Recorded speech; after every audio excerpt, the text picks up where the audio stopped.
Just over 2 weeks ago, I was in Belfast, Ireland. I was speaking at a conference there, and the day after the conference finished, I had a chance to visit. Sometimes I get to do that, but to visit a part of the city. And our tour guide brought me to, can you please bring the volume of my mic down a bit, please? It's a bit too high, thanks.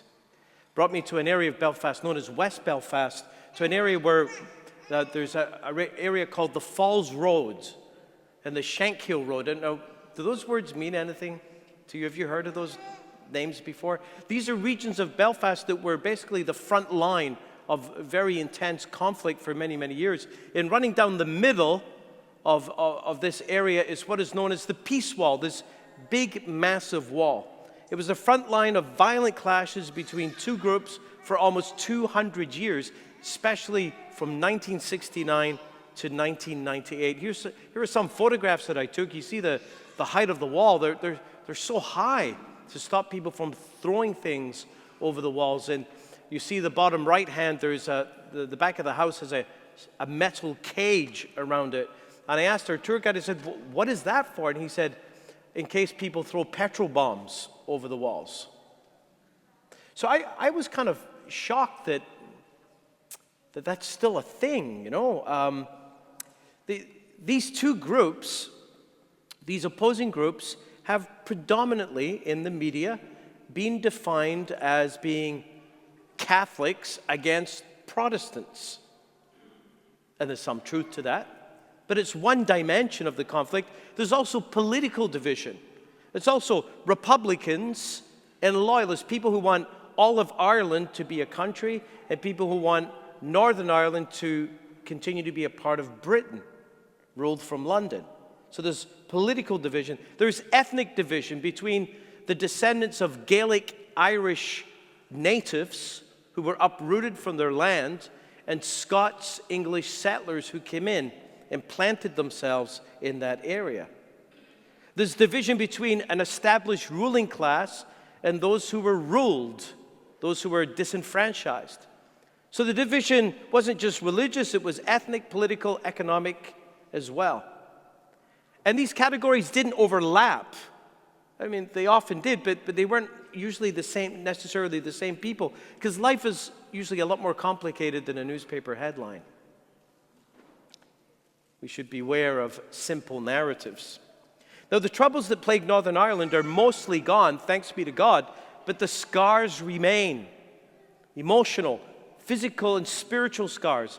Do you know the violence claimed more than 3,500 lives? Wounded almost 50,000 people. The scars are visible on the buildings and on the streets. And I was shocked to see a still functioning gate.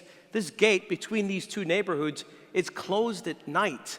And again, I really thought this was from the past. I didn't know this was still going on. The past, the violence of the past, the violence stopped about 25 years ago, but the walls still remain.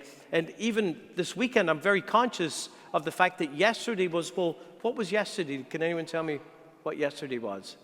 Saturday. I know it was Saturday. Thank you. There's great consistency so far. That's 3 for 3. The first answer was yesterday was Saturday. Do you know, usually that happens, but on every Sunday, the day before is usually always... Thank you, Jean. That was great. I asked for it, right? I asked for it. But what else was yesterday? Orangeman's Day, that's right. It was July the 12th. 12th of July, the glorious 12, as it's called. And yesterday, this weekend in Belfast and in many other cities, because I grew up in Glasgow, and Glasgow was very much like Belfast, except we didn't have armored cars and soldiers on the streets. But so I'm aware of these kinds of tensions. There are marches. And what do these marches commemorate? They commemorate the victory of Protestant King William of Orange over the Catholic King James II at the Battle of Boyne in 1690. And I know that keeps you all awake at night, doesn't it? 335 years ago, and they're still marching for it. It's unbelievable. They're still rubbing salt in the wound, and when you rub salt in the wound, the wound is still open. This weekend, we heard Jesus tell a story, a very powerful story. a story that is known to us as the parable of the Good Samaritan.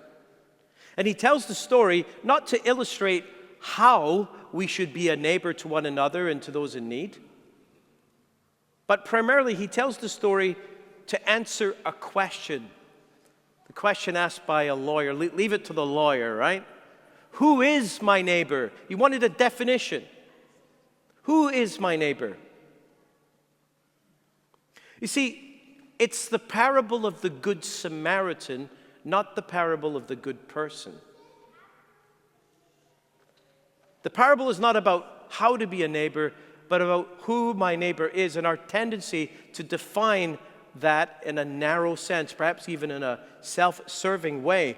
Jesus challenges his listeners to redefine, to rethink their notion of neighbor beyond those of their own kind, their own group. And he does this by telling a shocking story, a story that's quite familiar to us.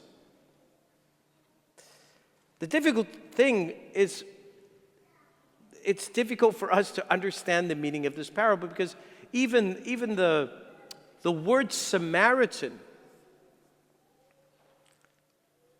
doesn't mean the same thing for us today. I mean, if I was to tell you that Martha over there is a real Samaritan, what would that mean? What would I be saying about Martha?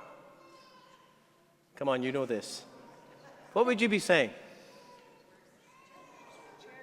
She's a charitable person. She is. She's a nice person, kind. To call someone a Samaritan is a compliment. It means that you're kind, you're caring, you're compassionate, you're the kind of person who goes out of their way to help someone else, who goes above and beyond. That's what the word Samaritan means for us, but that's not what it meant for the people who heard Jesus tell the story. It's not what it meant to the Jewish people. You see, Jews and Samaritans were enemies. And the division was religious, it was geographic, it was social, political, economic, and ethnic. A little history and geography lesson. This is a map of Palestine, ancient Palestine, and the red bit in the middle, guess what that is? Samaria. And guess where Samaritans come from? Samaria. That's why they're called Samaritans. And the history here, just very quickly, about 700 years before Jesus was born, Israel was divided into two kingdoms. There was the northern kingdom and the southern kingdom, kingdom of Judea. And the northern kingdom was invaded by a very powerful kingdom, the Assyrian kingdom. And they came in, conquered the north, and they deported a lot of the people. And then they imported people from around their empire. So the imported people married the leftover Jewish people, and they ended up with a kind of a hybrid population who also ended up with a hybrid faith. They accept some of the Jewish beliefs. And as a result of this, there grew a real divide between the Jewish people in the south and the Samaritans in the north. The Jewish people became hostile to them. They saw them as the enemy. They saw them as heretics. They didn't worship in Jerusalem. They worshiped somewhere else. And there was a deep distrust and hatred even that spilled over into violence. There was no physical wall, but they didn't mix with each other. Now, Jesus mixed with Samaritans. We know that from the gospel. See, Jesus came from the north, up by the Sea of Galilee. Spent most of his time, most of his ministry there. Occasionally, he came south to Jerusalem. And Jesus liked to take shortcuts, rather. Normally, people would go around the Samaritan region. They wouldn't go through it, but Jesus time and again traveled through it. So that's some of the context of this parable. And the whole point of the parable is not that some guy helped another guy. It's the point that a Samaritan helped the man, helped a Jew. A Samaritan helped a Jew. It's like, what? I mean, the people listening would even say, what was that guy even doing on our side of the wall? What was he doing on the road from Jerusalem to Jericho? Because Jerusalem is our holy city, not his. This guy's out of context. And also we hear in the story of Jesus that the Jewish people who worked at the temple, the priest and the Levites were kind of like professional altar servers. That's a shout out to the altar servers over there. They were Levites.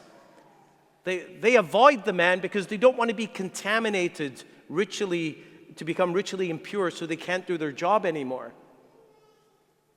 But it's the Samaritan who is moved with compassion. this despised foreigner who gives the poor man care.